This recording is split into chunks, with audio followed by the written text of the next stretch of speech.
Bienvenue sur Math en tête, votre rendez-vous mathématique pour toutes et tous. Aujourd'hui, on va parler d'un super pouvoir des nombres caché à la vue de tous.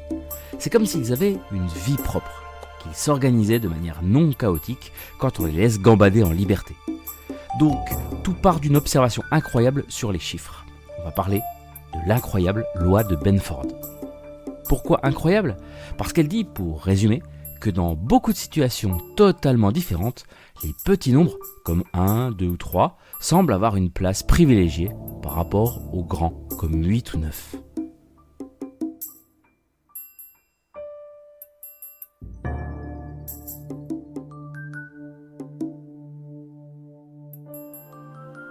Prenons un exemple concret.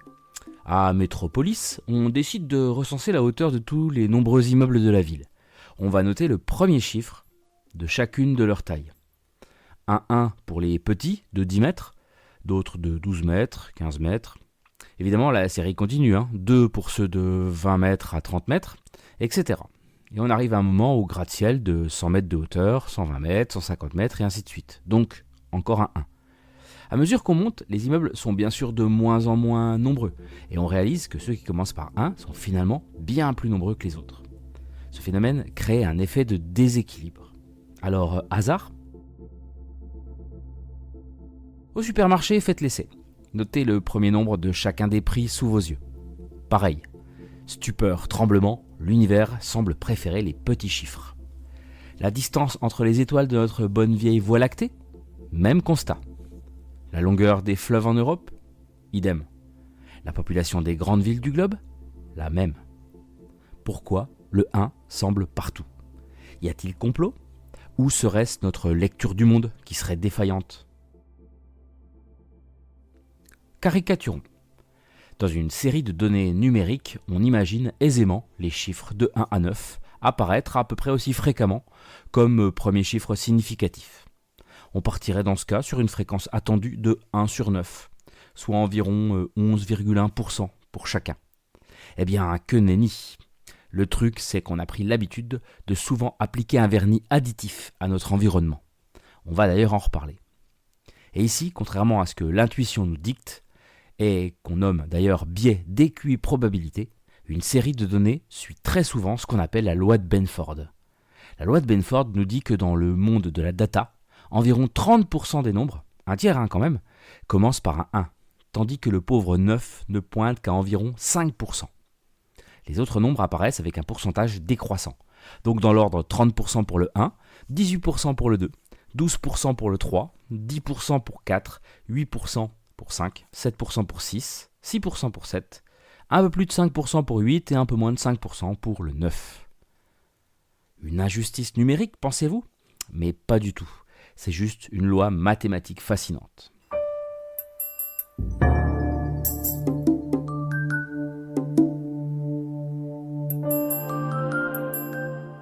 Alors d'où vient déjà cette idée d'observer la fréquence d'apparition du premier chiffre des nombres ?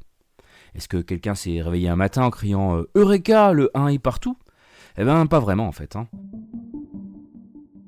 Cette histoire commence avec un certain Simon Newcomb, en 1881.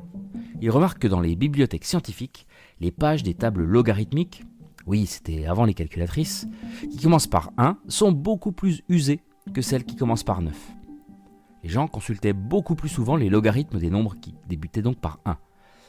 Petite parenthèse, à quoi servaient les tables logarithmiques ? Initiées par John Napier en 1614, ces tables elles servaient à simplifier les calculs avant l'arrivée des calculatrices.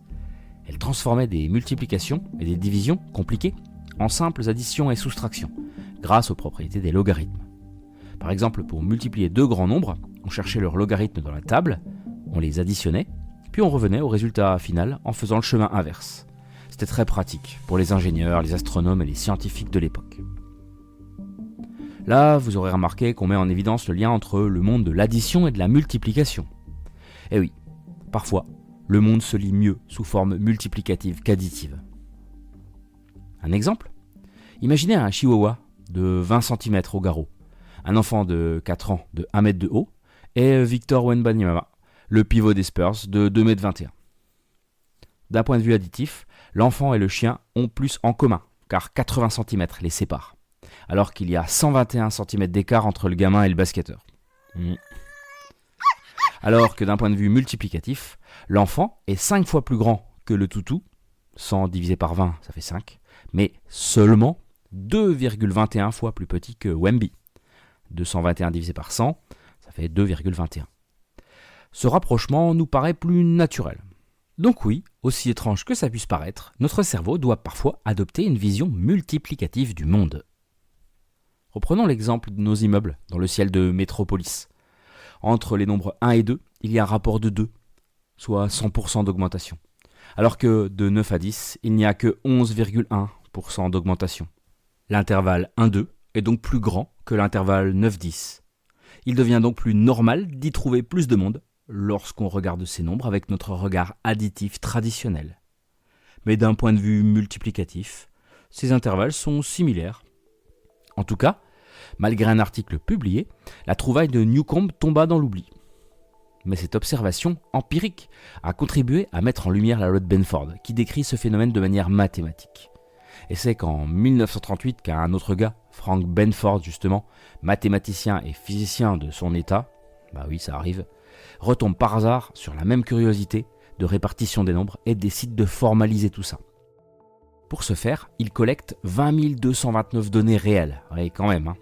Alors ça va des longueurs de rivière au cours de la bourse à des adresses, en passant par des constantes physiques. Il brasse large, notre Frank Benford, mais il a bien raison car il observe que la même règle s'applique partout. Tadam, la loi de Benford est née.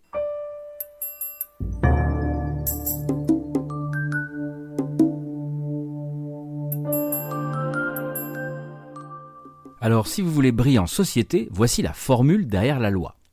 La probabilité qu'un nombre commence par le chiffre n, c'est égal à log décimal de 1 plus 1 sur n, ou encore log décimal de n plus 1, moins log décimal de n.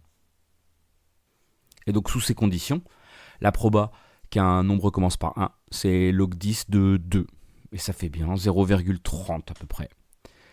La probabilité qu'un nombre commence par 9, c'est log de base 10 de 1 plus 1 sur 9, ou log de 19e, et ça fait à peu près 0,046, donc à peu près 5%. Mais alors dans quel domaine cette loi elle s'applique? Ou elle ne s'applique pas d'ailleurs. Et bien la loi de Benford, c'est un peu comme un super-héros des maths. Elle est là quand on a besoin d'elle, mais elle a sa kryptonite quand même, ses limites.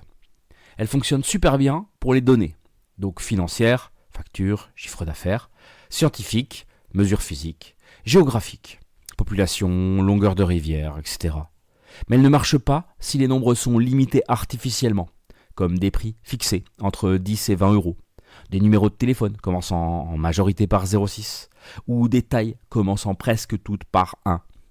Ou alors si on manipule des données totalement arbitraires, par exemple des tirages de boules au loto. Donc oui, la loi de Benford est cool, mais elle n'est pas là pour vous expliquer pourquoi vous aviez toujours 12 sur 20 à vos devoirs de maths.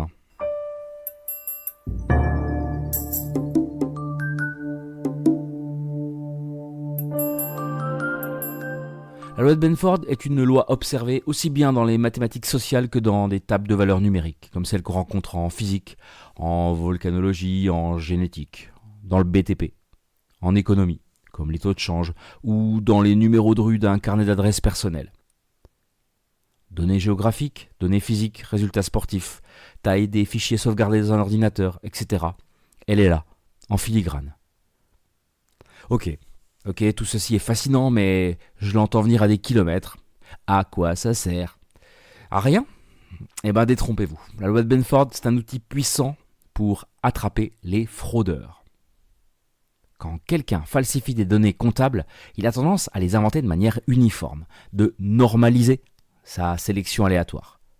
Résultat, les chiffres ne suivent souvent pas du tout la loi de Benford.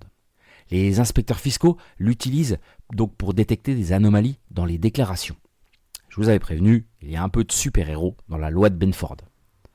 Donc fraude fiscale, comptable, électorale, tout passe à la moulinette de Benford. La loi, c'est moi. Et l'ordre. Même sur Twitter, l'ancêtre du réseau social X, la loi de Benford a sévi. Grâce à elle, de très nombreux faux comptes ont pu être détectés. La loi de Benford, C'est un superbe exemple de ces phénomènes mathématiques qui paraissent contre-intuitifs, mais qui révèlent l'ordre caché du monde. Alors la prochaine fois que vous voyez un 1, pensez-y, il est peut-être là pour une bonne raison.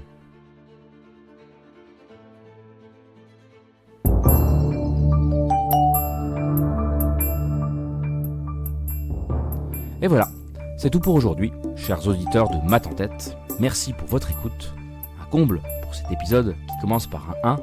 Et oui, votre émission de vulgarisation mathématique pour tous a dépassé les 100 épisodes. Si vous voulez soutenir mon travail, n'hésitez pas à partager cet épisode justement, à le noter positivement et à me laisser un gentil commentaire ou à aller visiter la page Tipeee de Maths en tête. Merci par avance pour votre soutien. Tout ceci continue grâce à vous, bien évidemment. Je vous souhaite en tout cas une excellente journée et on se retrouve dans 2 semaines pour un nouvel épisode dédié aux mathématiques. Portez-vous bien et à très vite.